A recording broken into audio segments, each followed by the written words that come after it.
Hi, this is Sam. It's Sunday, May 5th, 12:30. This video is going to focus on the inclusion of a new construct. We'll call it a truth table.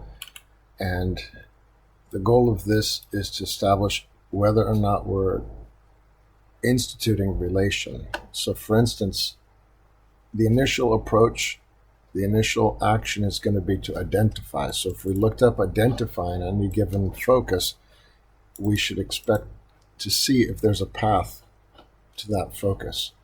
So identify searched on a document with respect to the action of binding, which we name bound as an action whereby we set up the 4 points that encapsulate a document. So when we look at a document, we're going to establish that there's a format applied to know where it begins and ends, the extent to where it finishes, and then we return so that we can start. Begin is the process where we bound.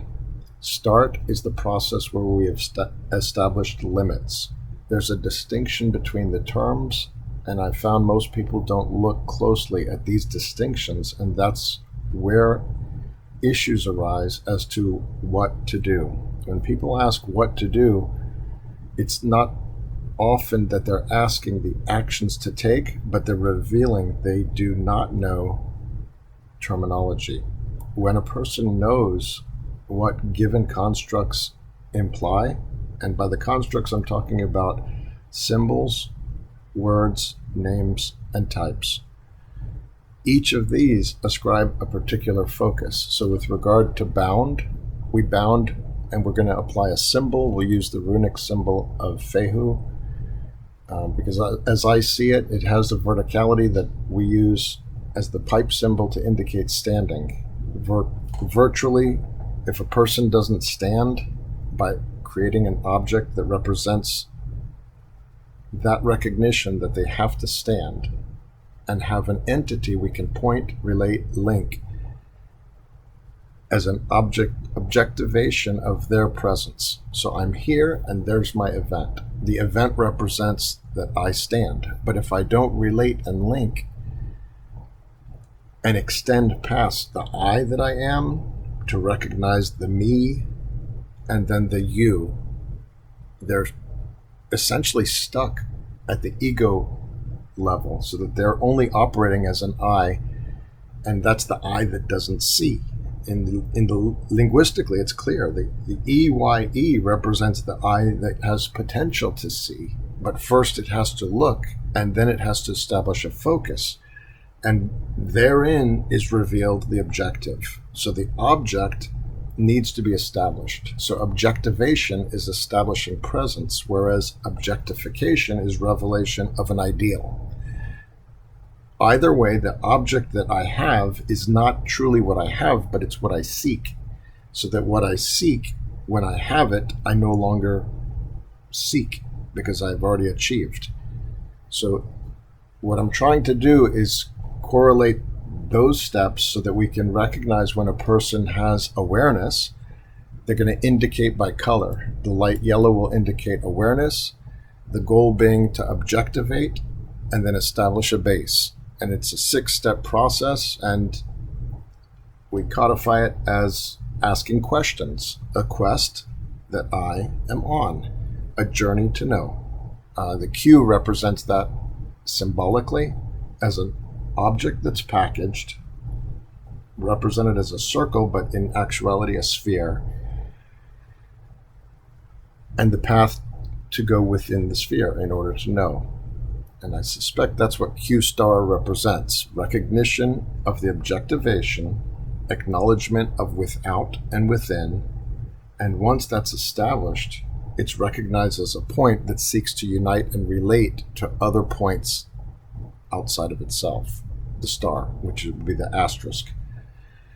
In this case, bounding is a process of establishing these 4 points. We're using a symbol of methane, which the C, it represents the letter C, where the I inhabits that central position and recognizes and links to the 4 aspects of an entity.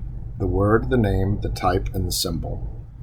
From within, the I becomes the C that recognizes the A. The A is the package and the encapsulation whereby we only penetrate to the level of the surface. By way of a choice to separate and stand and connect to the next object so that they become one as the letter lowercase b. And if it's escalated to the uppercase, it recognizes the encapsulation of the ideal and the real, separate packages united with the path between those two. So the choice to be should lead to the next recognition of the letter C, which is that within is the potential to know within, C, which is to go back to A, and it's a repetitious iteration that RE, RE, RE. It's care. The point leaves the path, delivers the message, and the message is the path that the point left over a canvas that's recognized as the character and letter. So in this case, to bind is to go within and have those nodal points, the beginning to the end to the finish, and then the need to return so that when we start, we've already established boundaries, limits, and we're in a particular point of focus. So it establishes that the E, as the fifth position in the alphabet, constitutes the focal point. The A, B, C, D represent the endpoints. And we've actually used the A and the B to represent beginning to end, the C and the D, whereas C is the return to start, and the D is to stand and look back. So in this case, the truth table we were talking about is looking to see if identify has been indicated. I find 19 instances, and none of them are related and linked to the base. The base would be where identify is recognized as a symbol, word, name, and type. And we use a format framework that we call Format Framework K, so that we establish the relation and link from the center to each of the aspects of each of the focal points. So the symbol is a focal point, the word is a focal point, the name is a focal point, and the type is a focal point. In this document, we're looking at bounding.